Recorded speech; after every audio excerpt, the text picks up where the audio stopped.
Cleveland, Tennessee, waar ek soveel kosbare vriende het. Vriende van die Here Jesus van alle denominasionele kerke. En toe ek gehoor het dat ek die geleentheid gehad het om weer terug te keer na Cleveland, was my hart net geroer om hier naartoe te kom om by ons kosbare, edele broer Littlefield te wees. En dan, vandat ek na die platform toe gekom het om broer Cook te vind, en broer Hall en baie ander predikers hier, wat kosbare boesemvriende is van my, en om te weet dat ons 'n groot dienste het wat voorlê. Verwag ons groot dinge van die Here. En ons wil 'n spesiale groete stuur aan diegene buite in die radioland. Ons wens julle was hier vanaand om te kyk na die verwagtinge op die gesigte van die mense soos hulle sit. En wag asof iets net kan gebeur op enige tyd. Die bandopnemers loop en die mense met hulle waaiers wat waai en... Maar in dit alles blyk daar 'n groot blik op die mense te wees, wat verwag dat iets sal gebeur. Ek sien hulle die siekes begin inbring op die beddens en die rolstoele en so voort. Ons verwag om 'n groot genesingsdiens hier te hê. Die Here om ons te ontmoet en om sy mense te seën, soos hy beloof het om te doen. Ek glo hulle maak bekend dat die genesingsdienste môre aand begin. Dan sal die kerels gebedskaartjies uitdeel tussen 6:30 en 7 uur môre middag. Sodat ons die mense ordelik in die ry kan kry by die platform vir die genesingsdiens. En dan ook die volgende aand, Woensdag aand, moet nog 'n diens wees wat ons genesingsdiens noem. Ons bedoel nie daarmee dat ons enige iemand gaan genees nie. Ons glo dat ons deur die genade van God vir hulle gaan laat weet dat God hulle alreeds genees het. En hulle dit dan net moet aanvaar, net soos ons die sondaar probeer laat weet dat God hom liefhet en hy hom alreeds gered het, as hy dit net sal aanvaar. Dis die werk wat Christus by Golgotha voltooi het, toe hy daar die algenoegsame woord gemaak het deur te sê, dit is volbring.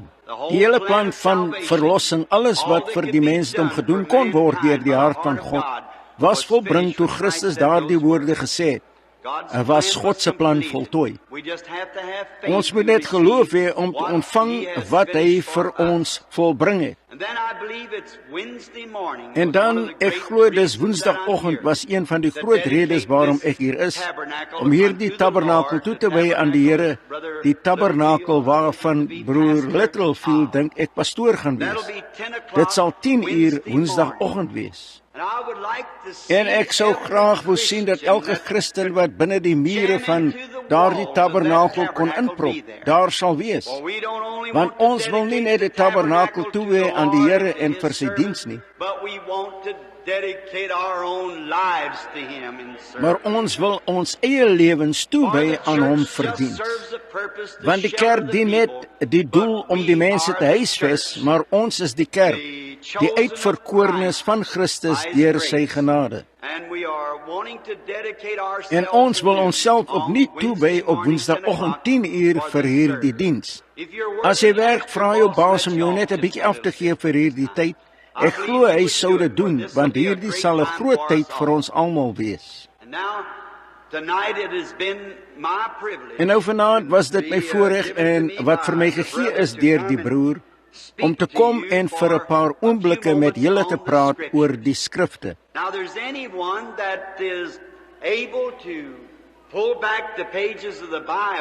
Nou, daar's enige iemand wat in staat is om die bladsye van die Bybel om te blaai. Die Bybel kan oopmaak, maar daar is net een wat geskik is om die Bybel vir ons oop te maak. Dit is Christus.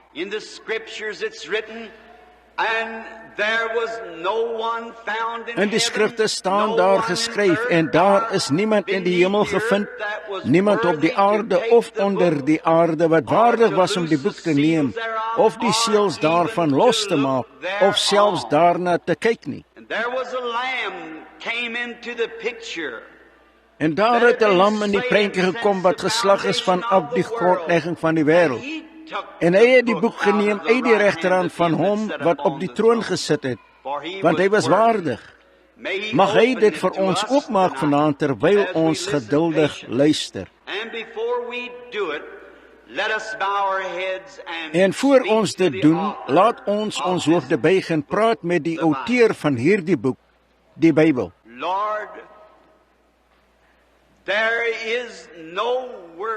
Here, daar is geen woorde wat ons in die menslike tale kan vind, wat ons aanbidding van U kan uitdruk nie. Want dis waarlik met ons hele hart wat ons U aanbid, o Here God, Skepper van hemel en aarde, die outeur van ewigdurende lewe en die gewer van elke goeie en volmaakte gawe.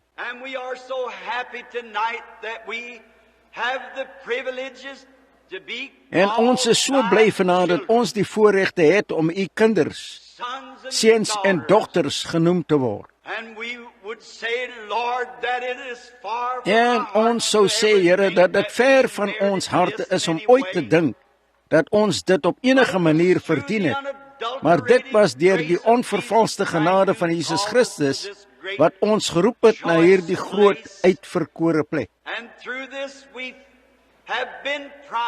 En hierdeur is ons beloof dat ons ewige lewe het en opgewek sal word in die laaste dae. Ons sien uit na daardie tyd wanneer die Here self sal neerdal uit die hemele met 'n geroep en die besein van God, en die dooies in Christus sal opstaan. En dan sal ons wat in die lewe oorbly in 'n oomblik verander word in 'n oogwink, en saam met hulle weggeraap word om hom in die lig te ontmoet. Hoe verbly dit nie ons harte nie? Here, ons wil vanaand bid dat hierdie mense wat die opoffering gemaak het om na die diens toe te kom, dat U elkeen van hulle van hier af sal stuur so vol van U goedheid en U genade, dat die hele dag môre en reg deur die nag hulle harte lof sal betuig aan U. Ons sal nie diegene vergeet wat verlam en beproef is, siek in die liggaam, wat hier op die draagbare lê en in die sitplekke daar buite sit, wat U genade nodig het om hulle te genees nie. Ons bid, Here, dat daar nie een swak persoon in ons midde sal wees wanneer hierdie diens afgesluit word nie.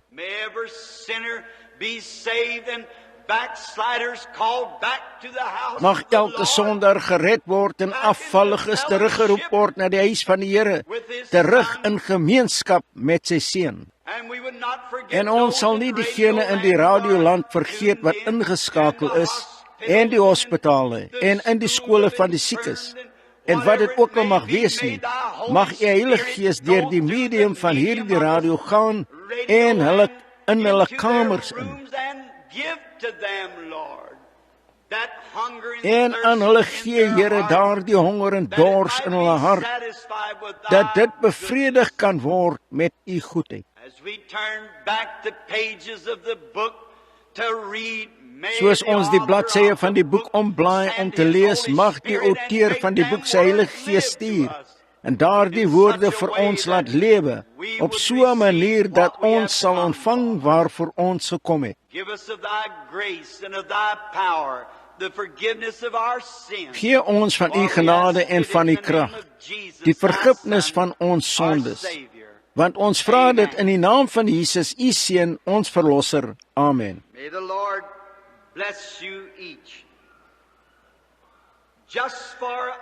Mag die Here julle elkeen seën. Net vir 'n kort tydjie het ek gedink aan 'n skrif soos ek gekom het vanmiddag.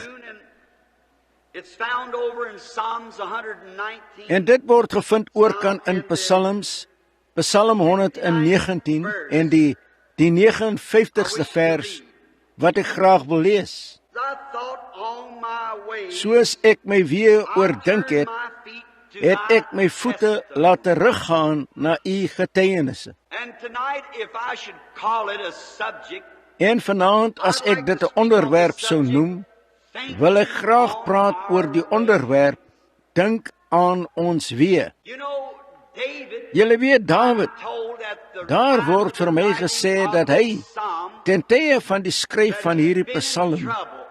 in die moeilikheid was. And David was just a man like all of us, that he had his En Dawid was net 'n man soos ons almal, dat hy sy wel en wee gehad het, and he'd been en sy verskille. very much in en hy was trouble. baie keer in die moeilikheid. God has not promised to go God het nie through beloof life om deur die any lewe te believer, gaan, enige gelowe deur te laat gaan, sonder probleme nie. but he has promised grace sufficient to take care of these troubles. Maar hy het genoeg genade beloof om hierdie probleme te hanteer. Dis wat my hart verbly is om te weet dat sy genade genoeg is. All of our depths and Al ons dieptes en probleme en verbouwereerdhede, tog het God beloof om ons deur te sien. Dis net soveel as wat ons van hom kan vra, in die wete dat hy die pad ken. Soos Joshua vir Israel gesê het, Julle het nog nie tevore hierdie pad gereis nie. Ons het dit nie gereis nie, so hy ken die pad en kan dit aanwys. Ek kan Dawid net sien, sy huis is dopgehou. Saul en sy leer het sy huis dopgehou om hom dood te maak. Ek kan Dawid sien soos hy senuweeagtig sy hande vryf en heen en weer op en af deur sy kamer loop.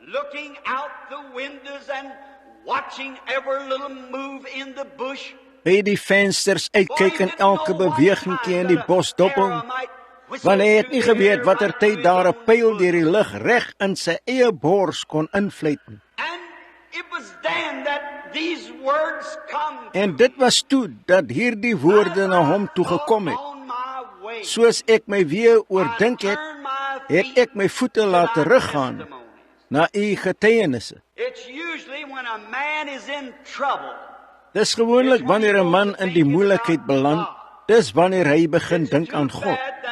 Dis jammer dat ons moet wag om in die moeilikheid te beland voor ons aan hom dink.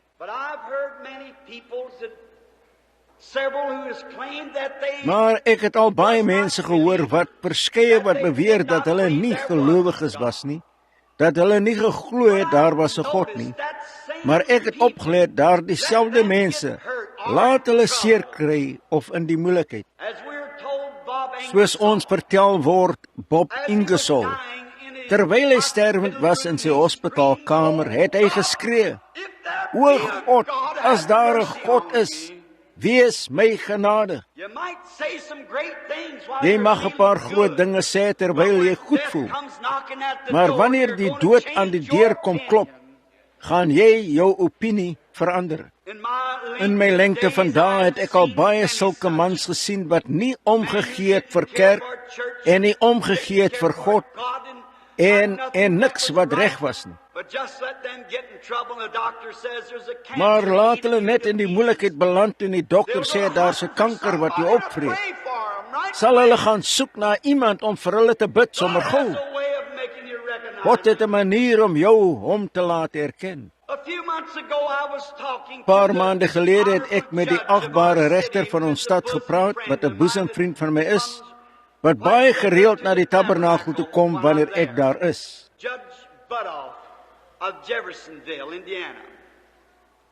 Regter Borthoff van Jeffersonville, Indiana. Ek het met hom gepraat oor 'n ma se seun wat daar bo was omdat hy 'n kar gesteel het. En ek het lank met die seun gepraat en hy het sy arms om my gesit en hy het gesê: "Broer Branham, as jy die regter sal kry om my nog een keer te vergewe, Hy het gesê, sal ek jou beloof. Ek sal my plek in die sonndagskool inneem en ek sal daar wees elke keer wat die deur oopmaak. Wel het ek gesê, seun, ek het die regter al baie gunstig gevra, maar, jy weet, hy's onder eed en hy moet reg laat geskied. Maar ek sal met hom gaan praat. En ek het gesê, regter, edelagbare meneer, kan dit moontlik wees dat jy hierdie jongman weer kan vergewe? Hy het vir my gesê, sou sulke en sulke dinge wat hy sou doen.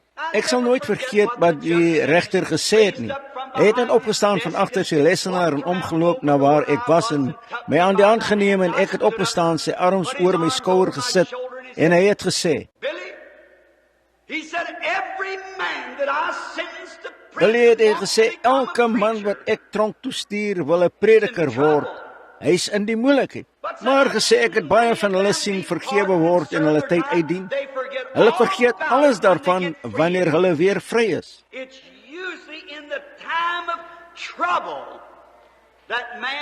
Dis gewoonlik in die tyd van probleme wat die mens na God soek. Israel, wanneer Israel in die moeilikheid sou beland, dan sou sy na God soek. Toe die Filistyne op hulle was en toe die leers van die Syriërs hulle omsingel het, dan sou hulle vergader en die ark van die verbond kry en dit uitbring en hulle liedere sing en offerandes bring.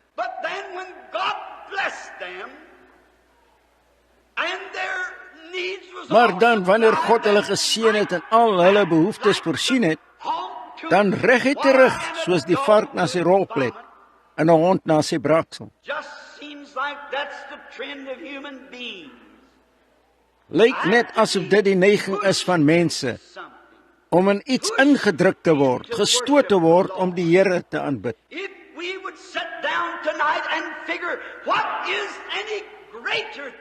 As ons vanaand sou gaan sit en dink, wat is enige groter ding as ewige lewe? Sê vir my watter soort prys jy op ewige lewe kan sit.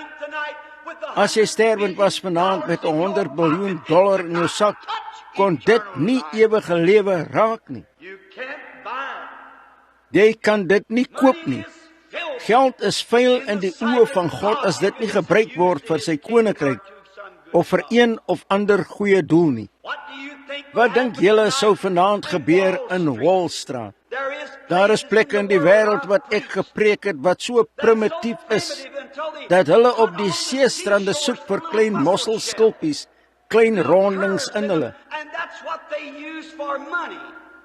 En dis wat hulle vir geld gebruik. En dan het ek gepreek op plekke waar hulle die tande uit diere uitgehaal het. En hulle sou bring en hulle verruil en hulle is geld eenheid. Wat dink julle vanaand wat Wall Street sou dink as hierdie mans na hulle mark toe sou kom en mosselskulp en stinktande uit diere neersit en hulle wil verruil vir ons goeie effekte? Ja, hulle sou sê, vat daardie stinkgoed en gaan hier uit.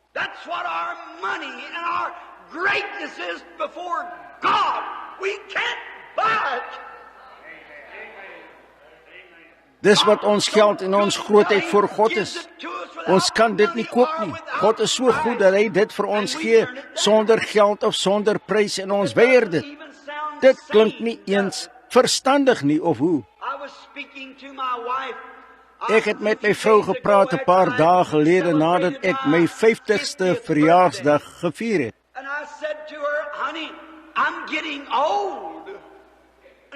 En ek het vir haar gesê, skat, ek word oud. Hierdie Bybel moet ek weer in die hande van my seun plaas eendag.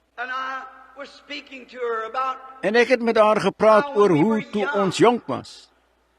En ek het gesê, hier, ons is al hierdie jare al getroud en dit lyk asof dit net gister was.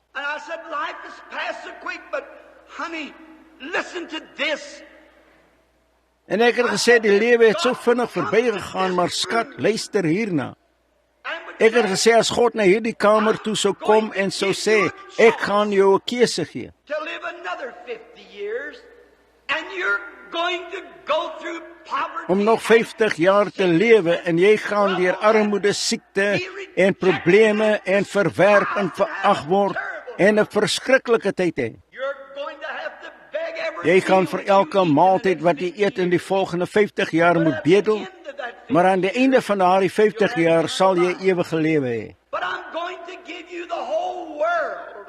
Maar ek gaan vir jou die hele wêreld gee en al die geld en jou terugbring na 18 jaar oud en jou koning maak oor die hele wêreld vir 1 miljoen jaar, maar aan die einde van die miljoen jaar, dan is dit al. I'd say, Lord, let me beg or anything. Ek sou sê, Here, laat my bedel of enigiets gee my net die ewige lewe, For there want daar will sal be 'n tyd times wees wanneer when daar there nie will be meer no van more my sal of me. wees nie. But as long as there is a God in heaven, Maar solank as wat daar 'n God in die hemel is, as ek ewige lewe het, sal ek altyd saam met hom lewe.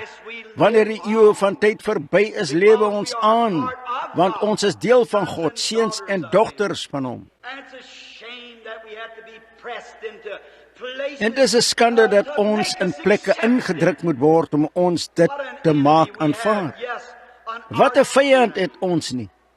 Ja, And 'n it's good aardsvyand. to turn to the Lord. En dit is goed om na die Here te draai voor hierdie probleme tref. Now, most of the time it is that it's troubles that Nou meeste van die makes the tyd is people dit come to the Lord. dat dit probleme is wat die mense na die Here laat kom, maar ons moet kom voor hulle tref. Now, for instance, like in the days Nou byvoorbeeld, soos in die dae van enige Christen wat ons voor ons wil plaas. I was thinking of a story some time ago up Ek in het the aan 'n north storie where gedink 'n there tyd was gelede bo in die Noordwoude. Was daar 'n gekleurde seun, hy was omtrent 25 jaar oud en hy was net soort van 'n swerwer, het ons hulle genoem. And he was a gentleman, En hy was 'n heer, maar nie 'n voortvlugtige of 'n afvallige nie. Maar hy was 'n heer, maar net 'n kerel wat daar van hom om rond te swerf. Geen plek om na toe te gaan nie en niks om te doen nie. That's a hard Dis 'n way to verskriklike live. manier om die lewe te lei. Ek het vir 'n man 'n tyd gelede sy middagete gegee, was 'n boemelaar. I said, En ek het gesê, "Wanneer het jy hiermee begin?" said about 20 Gesê years omtrent ago. 20 jaar gelede. Ek het gesê, "Waarheen gaan jy?" He said, nowhere. Hy het gesê, "Nêrens." Ek het gesê, "Waar het jy dan vandaan gekom?" Hy het gesê, "O, nêrens." Ek het gesê, "Hoe lank verwag jy om daarmee aan te hou?" Oh, I said, I don't know. No. Hoe het hy gesê, "Ek weet nie. Geen ambisies nie." Wel, die Christen behoort die mees ambisieuse persoon in die wêreld te wees. Hierdie glorieryke evangelie van ewige lewe na 'n sterwende en verlore wêreld te bring. Ons behoort op en aan die gang te wees. Hierdie jong man het in die Noordwoude ingeswerf in 'n landstreek waarin ek baie jare gelede gejag het. Takbokja. En toe hy wou werk en hy het nie enige geld gehad nie en die woudbaas het hom gehuur om die ou gekleurde kok te help. En een aand na die aandete verby was en die skottelgoed gewas is, het hulle in 'n klein agterkamertjie geslaap met net 'n klein seil tussen hulle. En met eens het die jong kerel gesê, "Ek het wakker geword en ek het 2 mans by my venster hoor staan en daar was die treurigste klank wat ek ooit gehoor het." Hy het gesê, "Ek het die kombers van my gesig afgegooi en vinnig opgespring." En gesê die kamer was net die hele tyd belig van die weerligflitse. Hy het gesê, "Ek het daardie 2 manne hoor sê, wel Jim, ons beter teruggaan na die kamp toe, want binne 10 minute mag ons dalk nie meer hier wees nie. Daardie tornado is op pad hiernatoe." Gesê hy het opgespring en hy het betyds by die venster uitgekyk om daardie groot slangagtige kolk van wolke die berge te sien skeer, die bome skeer en hulle in die lug inswaai. Toe hy die stamme van hele bome honderde voet in die lug sien vlieg het, reguit op pad na die kajuit. En hy het gesê hy het iets aan die seil hoor klop en die ou kok aan die ander kant van die seil het gesê, "Seun, kom hier die kant toe Ek het 'n lantern aangesteek.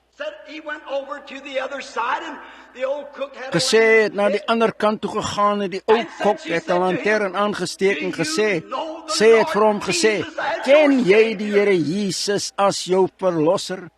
Hy het gesê, nee mevrou, ek het nog nooit in my lewe gebid nie. Wel gesê, jy beter bid, want ons mag van die aarde af weggevee word binne die volgende paar minute. Hy het gesê, daar die goddelike heilige ou vrou het daar neergekniel en by daar die seepkussing gebid, net so kalm as wat sy kon wees. En gesê, ek kon nie bid nie. Hy het gesê, elke keer so ek begin, sê, dierbare God gesê, omtrent daardie tyd so 'n boom teen die hitland. Hy het vir my gesê, eerwaarde, ek was te bang om te bid.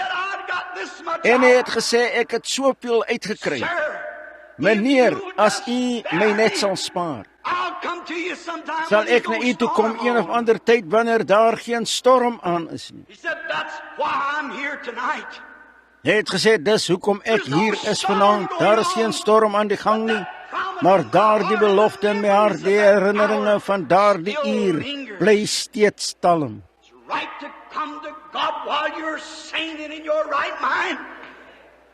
Dis reg om na God toe te kom terwyl jy gesond is en by jou volle verstand is, wanneer alles stil is. Wanneer jy tyd het om te dink en verstandig en nugter te kom, dis die tyd om na God toe te kom, want dan is hy 'n teenwoordige hulp in die tyd van probleme. Hy het gesê, hy sou nooit vergeet hoe daardie ou heilige net so eerbiediglik, so glad en kalm kon bid toe daardie storm aan die gang was. Dit beteken iets om God te ken, om gereed te wees daarvoor wanneer dit kom. Dan is hy 'n teenwoordige hulp in tyd van probleme. Ek kan nou nie te veel jare gelede nie, in die Noordwoude, my ma is half Indiaan van die reservaat hieronder, en ek het gedink ek was te veel van 'n woudsman om ooit te verdwaal, en ek het pas getrou, en hierdie lyk na om my vrou te misbruik, maar op ons witbrood het ek haar op 'n jagtog geneem, en sy het gebly in 'n klein afdakkie waar by ons ingekom het daardie oggend. Ek gesê, ek dink daar is een of ander beerspoor wat ek opgelet het toe ek opgekom het. Ek gesê, ek sal daardie beer gaan opspoor en sal omtrent teen middag terug wees. Dit was omtrent 9 uur in die oggend. Ek het op die spoor van daardie beer gekom en ek is reg oor die lande gelei. Uiteindelik het ek hom verloor. En ek het by 'n klein bultjie opgekom en ek het 'n takboek opgemerk. Ek het gesê, dit sou 'n goeie een wees om huis toe te neem. So ek het die takboek geskiet begin teruggaan. En ek het opgelet die wolke het begin laag sak mis wat inkom. As enige iemand weet wat dit beteken om in die berge te wees wanneer mis kom, jy moet net op een plek bly, jy weet nie waarheen jy gaan nie. Ek het geweet, ek moes terugkom, sy was nog nooit in die woude nie. En ek het begin opskud en ek het geloop en opgeloop met 'n stroompie en ek het gesê, ek weet nou dat hierdie stroompie waar die draai maak, dis waar ek oor gaan afgaan na die ander kant toe. En ek het geweet hoe om uit te kom. Wel, ek het gedink, lyk op ek behoort te wees daar die draai. En ek het gestop, ek het begin sweet en ek het weer reg langs my takboek gestaan. Ek het reguit teruggekom soontoe. Ek het dit 3 keer gedoen. Nou die Indiaan noem dit die doodswandel, hy loop in 'n sirkel. Maar waar was jy uit? Wel, ek het gesien ek het verdwaal, maar ek wou dit nie erken. Dis hoe mense is, hulle wil nie erken, hulle is verkeerd nie. Daar sonder twyfel mans en vroue in hierdie gebou vanaand of buite in die radioland wat nie reg is met God nie, maar julle wil dit nie erken nie. Julle bedek dit deur kerk toe te gaan, of een of ander soort van 'n gebed of geloofsbelijdenis op te sê. Dit is nie regmaak met God nie. Om wedergebore te word, 'n seun of 'n dogter van God te word. Dis God se vereistes, reg te wees met hom. Toe het ek verder geloop en ek het gesê, o, ek's te goeie woudsman om te verdwaal. Ek het gesê, nou Bill Branham, kom net by, jy's dwaas, jy weet hoe om hier uit te kom aan te gaan. En dit was so mistig, ek kon niks sien nie. En ek het begin loop en na 'n rukkie het ek 'n woord bly hoor. Ek se baie teenwoordige hulp in die tyd van probleme. Ek het 'n bietjie verder geloop en dit het so geword dat ek dit kon hoor uitspreek. Die Here is 'n baie teenwoordige hulp in 'n tyd van probleme. Ja, ek het gedink, ek het neergekniel en ek het gesê, Here, ek erken dat ek verdwaal het. Ek is nie werd om te lewe nie. Maar my vrou en Billy, 'n klein seigeling babatjie, hulle is werd om te lewe, Here. Moenie dat hulle vergaan nie.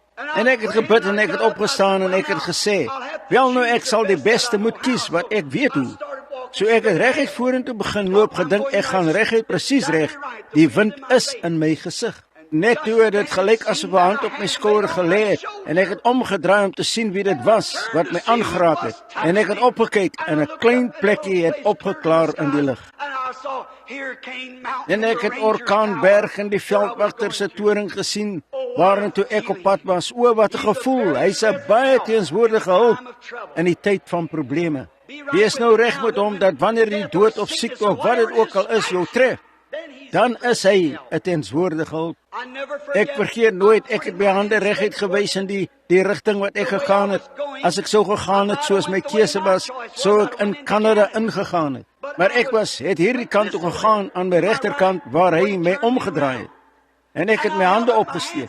Dit het donkerder begin word en ek het vir omtrent 3 uur geloop, amper donker, en toe het dit donker geword. Ek kon nie die toringlyn sien wat loop van die toring af na die afdak toe, omtrent 6 myl nie.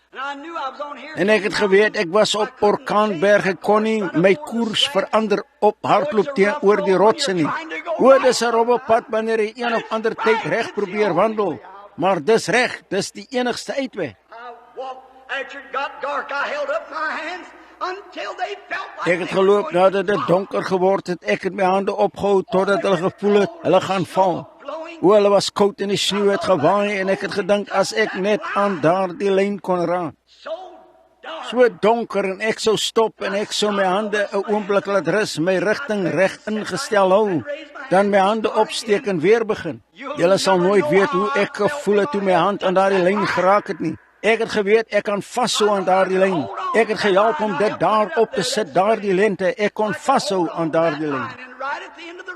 Ek aan die einde van die pad van daardie lyn waar dit gestop het my geliefdes gewag. Dit was 'n groot ding. Maar ek was erger verdwaal as dit eendag toe 'n liefdevolle hand my aan die hart geraak en my na Golgotha toegedraai het. Ek het my hande opgehou totdat iets my beet gekry het. Ek het eerbiediglik daarin vasgehou, stil en stadig geloop. Eendag aan die einde van die lyn sal my geliefdes in my Here wag. Hy is 'n teenwoordige hulp in tyd van probleme. As Job in sy probleme voor sy probleme hom getref het, het hy gesê, miskien kon my kinders gesondig het, so ek sal 'n brandoffer vir hulle offer. Hy het voorbereidings getref of as enigiets wel gebeur het, toe hy begin dink aan die weë van sy kinders. Hulle mag verkeerd gegaan het, teenstrydig met sy leer. En laat ek dit met eerbied en met respek sê. As hierdie Amerikaanse moeders en vaders meer tyd sou spandeer om vir hulle kinders te bid, soos Job het, sou daar minder jeugmisdaad wees. Die probleme daarmee is ons moderne Amerikaanse moeders en vaders wat hulle lei na drinkery, na kaartspel en na sigaretrook en dinge van daardie aard wat jeugmisdaad maak. Dit is na regte nie jeugmisdaad nie, dis ouermisdaad.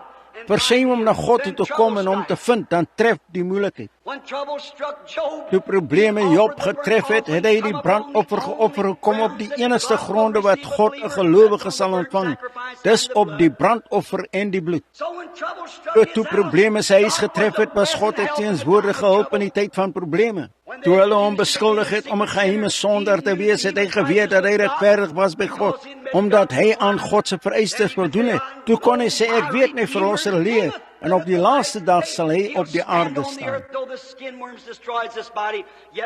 Al vernietig die velwurms hierdie liggaam, tog sal ek in my vlees God sien. Hy, hoekom? Hy het geweet dat hy God se persoonlike weg gevolg het. Hy het nie gekom deur die lidmaatskap van sy kerk nie, hy het gekom deur God se offerande. Dis wat God vereis het, sekerlik. It was David when he was sitting on his throne. Dit was Dawid toe hy op sy troon gesit het en Nathan die profeet ingekom en die geheime van sy hart begin openbaar het. Dat Dawid gedink het aan sy sondige weë. Tog was hy 'n goeie man, was 'n man na God se eie hart. Maar hy het saam met Uria se vrou gelewe en dit was verkeerd. En toe Dawid die koning van Israel gedink het aan sy weë, het dit hom tot sakklede en gebed gedryf. Omdat hy gedink het aan sy sondige weë, het hom op sy knieë gedryf om te bid.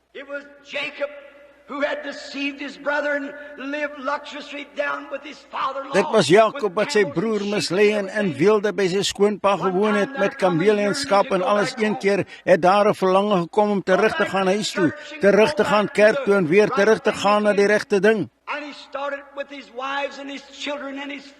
En hy het begin dink aan sy vrou en sy kinders en sy kleinvee. Maar toe hy hoor dat Esau kom, het hy gedink aan sy weë van misleiding. Hy het Esau mislei en het geweet Esau was op pad om hom te ontmoet. En daar soveel Christene vanaand, belydende Christene, wat net die ding mislei wat hulle bely om te wees. Die dood sal om die deur kom kruip een van hierdie dae, dan sal jy begin dink aan jou weë. Soos Jakob gedink het aan sy weë, het hy aan die ander kant van die stroom gebly en heel nag lank gebid. As Christene sou dink aan hulle weë, sou dit hulle dryf tot gebed en tot bekering. Dit sou anders wees, die wêreld sou anders wees, die kerk sou anders wees, die mense sou anders wees. Dit was Moses wat in 'n ou bekende pad afgegaan het een oggend toe hy begin dink het aan sy weë. God het hom geroep om verlosser van Israel te wees. Wat het hy gedoen? Het in sy eie weg gevolg in plaas van om God se weg te volg en 'n man vermoor. En toe hy gedink het aan sy weë en watter mislukking hy was en in weelde gelewe het, hy het die bediening van die Here verruil vir 'n skaapwagter se werk. Sonder twyfel iewers onder oor die liggolwe of in hierdie gebou vanaand preek ek vir baie mans en vroue wat God hulle geroep het vir die bediening en 'n makliker pad gekies het omdat dit meer geld daarin gehad het. Daar was nie julle pas skaap op wanneer julle die evangelie behoort te preek, so maklik om daardie weg van weelde te volg. Maar terwyl Moses gedink het aan sy weg, het 'n brandende bos in die weg verskyn. God stuur brandende bosse vanaand na elke man of vrou wat sou waag om te dink aan hulle weë. Maak inventaris van jou lewe. Hoe lewe jy? Wat as Jesus vanaand sou kom? Dink aan die weë. Dit was Petrus wat gestaan het, homself warm gemaak het, by die vyand se vuur gevloek, Jesus verloon het. Toe hy daar die ou haan die derde keer hoor kraai het dit hom laat dink aan sy weë, die manier wat hy Jesus behandel het. Hy is geroep na die bediening, hy is geroep om God te dien, en dit het 'n haan gekos om hom te laat dink aan sy weë. Broer, suster, vanaand is dit omtrent haankraai tyd vir baie van ons, wat ons sal laat wakker word en dink aan ons weë, die manier waarop ons die Here Jesus behandel.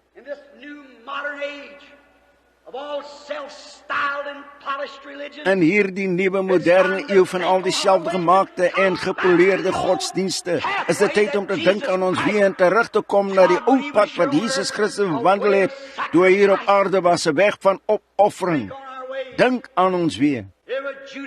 Dit was Judas Iskariot toe die hoëpriester begin het om 30 sikkels silwer uit te tel, en toe hy die geklingel van daardie silwer gehoor het, het Judas gedink aan sy weë. Hoe dat hy Jesus uitverkoop het vir 30 sikkels silwer, het 'n tou geneem en homself opgehang. Ek wonder vanaand op baie mense hier wat luister vanaand, nie hulle bier maar net 'n bietjie bedrieg het, 'n klein skelmtransaksie gedoen het nie. Ek bid dat as dit die geval is, dat julle die geklingel van daardie geld sal hoor. totdat dit jou na jou knieë van bekering toe sal stuur. Baie van julle hou God se deel terug, spandeer dit vir dinge hier buite, vir whisky, tabak, sigarette, petrol om meer rond te ry, wanneer dit in die huis van die Here hoort. Dis julle verpligting om dit te gee. Dink aan julle weë. Dink daaraan, 30 sikkel silwer. Dit was 'n Romeinse soldaat nadat hy sy sy deurboor en water en bloed gesien het, die son sien ondergaan het in die middel van die dag en die rotse uit die berge geskeur het. After he saw this, that he began to think on his ways and smote himself on the chest. Dit was nadat hy dit gesien het, dat hy begin dink het aan sy wee en homself op die bors geslaan en uitgeroep het, waarlik, dit was die seun van God. Het 'n lang tyd gewag, maar hy het gedink aan sy wee. Ek wonder vanaand in Radioland en in die sigbare gehoor of baie van julle nie dink aan julle wee nie. Die dinge wat julle gedoen het en die dinge wat julle ongedaan gelaat het. Dis net so erg om ongedaan te laat as wat dit is om iets te doen wat verkeerd is. Want hy wat weet om goed te doen en dit nie doen nie, vir hom is dit sonde. As julle dink oor julle wee, is daar een ding wat ek seker is. Ek aan julle kan bekendstel, soos die digter gesê het. Daar is 'n fontein gevul met bloed, betrek uit Immanuel se are, waar sondaars gedompel onder die vloed, al hulle skuldvlekke verloor. Daardie sterwende dief was verheug om te sien, oor die fontein in sy dag. Daar mag ek ook net so gemeen soos hy al my sondes weg was. Die ou heilsleerlied, hulle het altyd hierdie gesing. Hoe kosbaar is daardie vloed, wat my wit maak so sneeu. Geen ander fontein ken ek nie, behalwe die bloed van Jesus nie. Ek ken geen ander reiniging nie. Ek ken geen ander weg nie. Niks anders wat ek weet om te doen nie. Net om jou sondes te bely reg te wees met God, klein dingetjies skoon te maak. Dis die klein jakkelsies wat die drywe bederf. Nou die dag het ek 'n belydenis gehad om self te doen. Ek was in my huis en partymense het my dag na dag gepla. En 'n groot kantoor en hulle het my net so moeg gehad. Ek het nie geweet wat om te doen nie. Uiteindelik het ek gevoel asof die wêreld bokant van my kop aftrek. Ek was so senuweeagtig en ek kon nie vertrek om na die dienste toe te gaan nie. En die dienste wat wag, honderde Christene wat wag om voor gebid te word. Siek kinders wat huil. Moeders en vaders in die hotelle en motelle met hulle siekes en sterwendes. En ek moes in 'n kantoor bly saam met 'n prokureur oor 'n saak vir iemand. En hulle het my regs en links gestoot en op en af en ek het nie geweet wat om te doen nie. Ek het alles geantwoord, dan sou hulle my weer reguit terugneem daaroor. En ek het huis toe gegaan om my middagete te eet. Hulle het vir my gesê ek kan wegwees daardie middag. Ek sou party van my siekbesoek inhaal. En daar het die telefoon gelei, dit was my privaat telefoon. Ek het 'n antwoorddiens. My vrou het na die telefoon toe gegaan en sy het die handstuk opgetel en sy het geantwoord. En toe sy het sy haar hand oor die telefoon gehou, sy het gesê, Billy, dis weer daardie prokureurs. Hoe het ek gesê, ek kan nie nog 'n halwe dag daardeur gaan nie. Ek gesê, ek het hulle daardie selfde ding oor en oor en oor en oor, dag in en uit vertel. En dan gaan hulle my weer skakel. Ek het gesê, ek kan dit nie doen nie. Ek sal net soveel mense wat wag om voor gebid te word. Ek het gesê, sê vir hulle, ek's nie hier binne nie. En agter die huis ingehardloop. En toe ek binne 'n paar minute terugkom, my kosbare ou vroutjie wat in die deur gestaan het, sy het na my gekyk en ek weet wat sy bedoel het toe haar oë myne gevang het. Sy het gesê, Billy, was dit net presies reg? Jy weet hoe jy daarvan hou om jouself te regverdig. Ek het gesê, o sekerlik, ek was nie hier binne nie. Sy het gesê, maar jy was toe die telefoon gelei het. Ek het gesê, maar ek was nie hier binne toe jy dit vir hulle gesê het nie. Ek het gesê, dit was alles reg. Sy het gesê, Billy, is jy seker daarvan? Ek het gesê, ek dink so. Ek het begin uitgaan en ek het my hoed gekry en ek het afgegaan om 'n sieke besoek te doen. En ek het in die kamer ingegaan om te bid vir 'n klein siek babatjie. Man het 'n lang tyd gewag met hierdie baba. En ek het ingegaan om daarvoor te bid en toe ek my hande daarop begin lê, het iets vir my gesê, kan jy jou leenaar hande op daardie kind lê? Die Bybel het gesê in 1 Johannes 3:21, as ons harte ons nie veroordeel nie, dan het ons vrymoedigheid teenoor God. Dis wat vandag die probleem is, dat die Christenkerk nie enigiets gedoen kan kry nie, is omdat ons harte ons veroordeel met onbeleide sondes. Dis nie maklik vir my om dit te vertel nie, maar dis die waarheid, dis die manier om eerlik te wees. En ek het weer begin bid en ek het gesien ek was nie geskik om my hande op daardie baba te sit nie. Ek het gesê, meneer, ek sal sien dat jou afspraak gehou word. Bly jy net hier. Ek het na die telefoon gehaal en die prokureur gebel. Ek het gesê, kan ek 'n oomblik met jou praat? Hy het gesê, sekerlik, maar die ander kerels is klaar weg. Ek het gesê, bly net 'n paar minute in jou kantoor. Ek het soontoe gehaal en in die kamer ingegaan. Ek het gesê, prokureur, ek wil vir jou iets vertel. Toe jy 'n rukkie gelede geskakel het, was ek daar. Ek gesê, jy toe jy geskakel het, jy my so senuweeagtig gehad, ek het skaars geweet wat ek doen. Ek was amper buite myself. Ek het gesê, ek het my vrou so laat antwoord, maar dit was 'n leuen en ek het vir jou gelieg en ek het my vrou laat lieg. Gesê, wel, jy was nie net toe daar binne in die billie, sy het gesê, jy was nie. Ek het gesê, ek was nie, maar ek het uit die huis uitgehardloop en agter die huis ingehardloop om nie daar binne te wees nie. Ek het gesê, dis 'n leuen in elk geval. Ek het gesê, sal jy my daarvoor vergewe? Oor die vloer geloop, my reguit in die oë gekyk, ek kon sien daar het traantjies in sy grys oë begin vorm. Hy het my aan die hand geneem en my omhels. Ek het gesê, broer Branham, ek het groot vertroue in jou gehad, maar ek het nou meer as ooit. Hoekom? Wanneer ons dink aan ons weë. Ek het gegaan en vir die baba gebid. Teruggegaan en die volgende dag het ek opgegaan na my grotto waar ek gaan bid ver weg. Ek het heeldag gebly en dit het omtrent aandtyd begin raak, omtrent 3 of 4 uur, het ek uit my grot gekom en langs 'n groot rots gestaan ver agter. Mense het dit vir omtrent 15 jaar probeer vind, hulle vind dit nooit. Ek het in die wintertyd gegaan, hulle soek daarna. Hulle het amper daarby gekom en kyk hoe hulle draai, iets draai hulle geheimsinniglik. God het vir my daardie grot gegee. Dis die plek waar ek gaan om te bid. Daarin is 'n altaar en alles. Ek raak nooit aan een ding nie, dit was net so toe ek dit lank gelede gevind het. En ek het heeldag lank gebid en ek het gesê, Here God, ek het verkeerd gedoen en ek het my vrou verkeerd laat doen. Moet dit nie teen haar hou nie, Here, vergewe ons asseblief. Ek wil rein bly voor U, Here, dat wanneer ek geroep word om te bid vir U siek kinders, sal daar geen veroordeling in my hart wees nie. Ek wil reg wees en dit veroordeel my. En ek kon nie vir daardie babatjie bid nie, sal U my vergewe. En ek het gebid en daar binne gehuil van omtrent 7 uur, een oggend tot omtrent 3 of 4, daardie middag. Daar's 'n groot rots wat lê by die mond van die grot en dit kyk na die ooste, ver agter in die oerwoude en woude in. En ek het uitgekom op hierdie rots geklim en my hande opgesteek en net die Here geloof. En ek het daar gestaan en dink aan my wee. Ek het gedink, Here, waarom het ek ooit so iets gedoen? Waarom kon 'n man so gepla raak? Maar ek is so bly dat U my liefhet, dat U my daarin laat dink het, dat U dit aan my geopenbaar het. Dat U vir my gesê het, ek is verkeerd. Dit beteken dat U wil ek moet reg doen, dat U my liefhet. Jy behoort God te dank wanneer hy jou veroordeel vir jou sondes en jou dinge soos jy aan jou wee dink.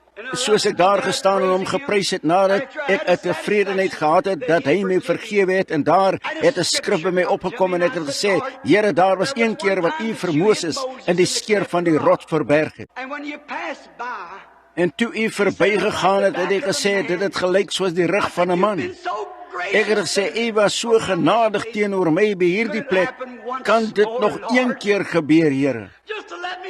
Net om my te laat weet dat ek het my gawe geneem, na die altaar toe begin gaan en ek het gegaan en is versoen en toe teruggekom om my gawe te offer volgens U woord. As U my vergewe, gaan verby my, Here, en laat my U sien. Ek weet nie hoeveel van julle dit glo in radioland nie. Julle mag my 'n fanatikus noem hierna. wat tussen julle en God is.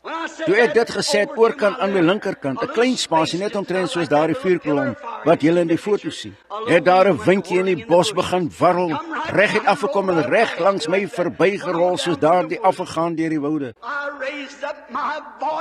Ek het my stem verhef, ek het geween en ek het gehuil, ek het uitgeroep tot God en gesê, ek het U lief met my hele hart, Here. Ek sou bly dat U 'n gebedsverhoorende God is. En hulle vergewe wat na U sal draai met hulle hele hart en bekeer die naam van die Here aanroep. Hy wat sy sondes bedek sal nie voorspoedig wees nie, maar hy wat sy sondes bely sal genade ontvang. Ons het almal nodig terwyl ons dink aan ons wee.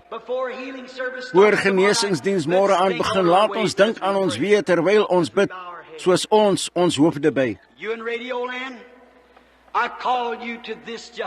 Julle in Radioland, ek roep julle na hierdie net nou. Dink aan julle wee, dink aan wat julle gedoen het of wat julle nie gedoen het nie. Maak hierdie paar gebroke woorde bymekaar, laat dit sê, o Here, ondersoek my, toets my. As daar enige onrein ding in my is, enigiets wat verkeerd is, vergewe my, Here. Laat my opnuut gaan, laat my weer van niets afgaan. Ek bely my sondes in die naam van Jesus Christus, sê dat ek onregverdig is. Ek kom in sy geregtigheid en vra om vergifnis vir my sondes. In die sigbare gehoor hierdie groot skare hier binne vanaand, Christene of sondaars, terwyl ek gepraat het julle gedink aan julle wee? En jy wil graag weer jou voete draai na 'n volledige lewe van opoffering. Dis so maklik vir Christene om so agterloosig te word, wat net nalat om te bid, nalat om te getuig, wat nalat om te doen wat reg is. Ons behoort dit nie te doen nie. As dit jou veroordeel en jy het veroordeling in jou hart vanaand, en so 'n woordjie van gebed begeer wat namens julle gesê word, sal julle julle hande opsteek. Julle hier in die sigbare gehoor, God seën julle. Dis goed, regdeur, bo in die balkombat. God seën julle. Wat sal dit help, sê julle, broer Branham? Ek jou hand een keer op en kyk hoe dit voel. En julle in Radioland, ver daar buite, pa daar buite by die radio, moeder wat daar oor kan sit en naaldwerk doen. Julle daar in die hospitaal, het julle self al met die woord ondersoek. Julle wat siekte in julle huis het, julle wat 'n afvallige seun het julle met hom gepraat, 'n meisie wat nie God gehoorsaam nie, het julle met hulle gepraat, julle arms om hulle gesit, of het julle dit net nagelaat deur te verwag dat die sonndagskoolonderwyseres dit moet doen? God het die kind vir jou gegee, dis jou plig om met hulle te praat.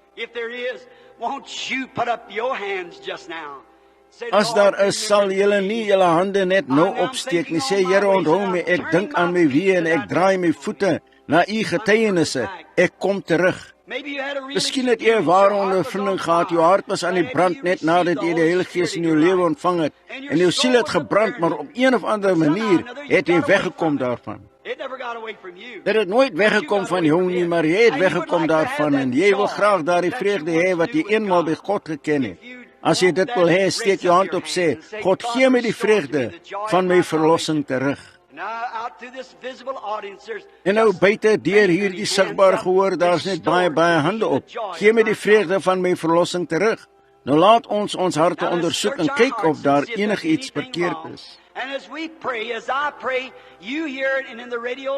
Soos ons bid, soos ek bid, julle hier en in die Radioland ook, ondersoek julle hart en vra God om julle te vergewe. En ons kom reguit af na 'n groot diens nou in gebed. Laat ons bid. Lord, oh, great God, great Elohim. Here, o groot God, groot Elohim, Jehovah, wat uitgeskiet het met U vingers en die gebooie geskryf het. U wat uit U neusgate uitgeblaas het en die winde die dooie see laat opdroog het. U wat die oewers van die Jordaan teruggerol het en haar uitgestrek het oor die pad, wat die kinders kan oorsteek op droë grond. U wat Lazarus uit die dood opgewek het, Daniël uit die leeukuil en die Hebreërs se kinders uitgebring het uit die vuuroond. Stuur U Heilige Gees vanaand reg deur Tennessee en al die omstreke. En mag ons dink aan ons wees soos die Gees van die lewende God met ons werk. Here, as daar enige sonde in ons is, bid ons dat U dit uit ons lewens sal wegneem. Ons wil vry wees van veroordeling, want daar staan geskrewe: daar is dan nou geen veroordeling vir die wat in Christus is nie, wat nie na die vlees wandel nie, maar na die Gees. Skenk, Here, dat baie vleeswandelaars vanaand, wat kyk na dinge wat die oog kan sien, mag hulle omdraai en geloof in die hart aanvaar, wat nie gesien kan word nie, want dis die bewys van dinge wat nie gesien word nie. Mag hulle Jesus net nou aanvaar om in te kom en beheer oor hulle hele wese te neem. Ons bid, Here, weer vir die siekes en die beproefdes, hulle wat behoeftig is buite in die radioland en in die sigbare gehoor, die mense hier op draagbare, and laying on the cots and what more. We pray simply op die stoele en lê op die beddens en wat nog, ons bid opreg, Here, vir hulle dat U hulle sal genees, en ek glo dat U dit sal doen. Want eendag het U by 'n boom verbygegaan en daar was geen vrugte daaraan nie. En U het vir daardie boom gesê, niemand eet van jou nie. En die volgende dag het dit verdroog. En U het gesê, hy geloof in God. Hoe kan ons geloof hê as ons harte ons veroordeel? Maar as ons harte ons nie veroordeel nie, dan is ons seker dat God hoor. En Here, neem ons gebed vir die siekes vanaand. En ek sê vir die siekte, hierdie berg wat voor hulle is, weg in die naam van die Here Jesus, mag dit verdroog, mag elke siek persoon genees word. Mag elke sondige persoon vergewe word. Elke afvallige seun of meisie weer teruggebring word na God toe vanaand. Skenk dit.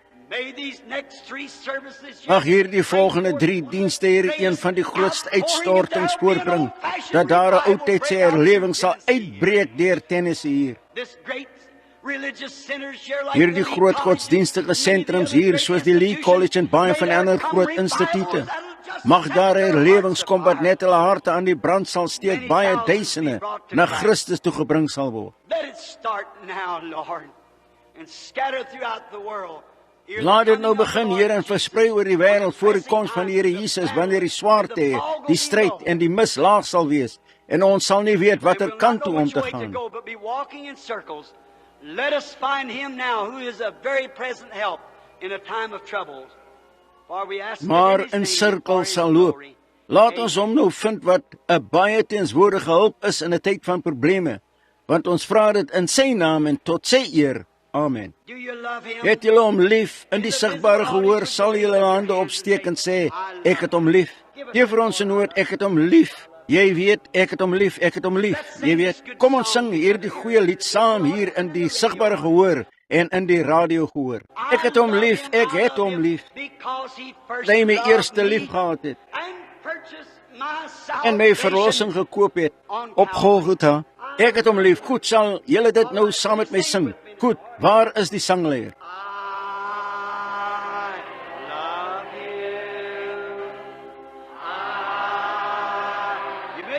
Julle mag staan.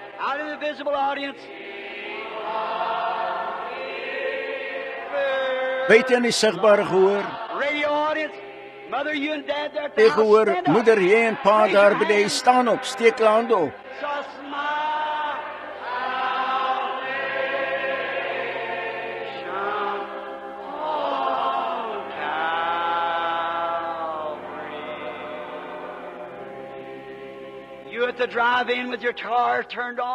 Julle by die inry met julle motor aangeskakel nou, julle wat op die hoofweg ry, waarom trek julle nie net af en sing hierdie saam met ons nie? Jy jong man daar met sy meisie, en jy jong dame met die kerel, waarom nie as julle nie Christen is nie? Waarom gee julle nie nou net oor aan Christus nie?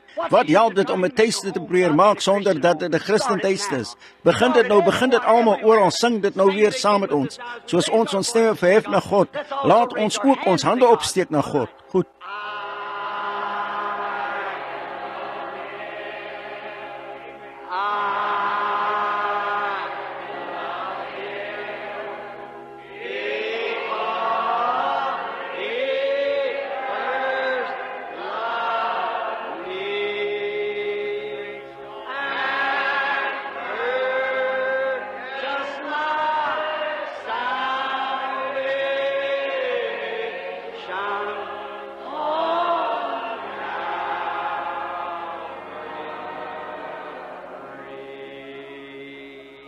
Alle gelowiges, laat ons net sê vir die Here 'n eislike groot hartlike prys die Here.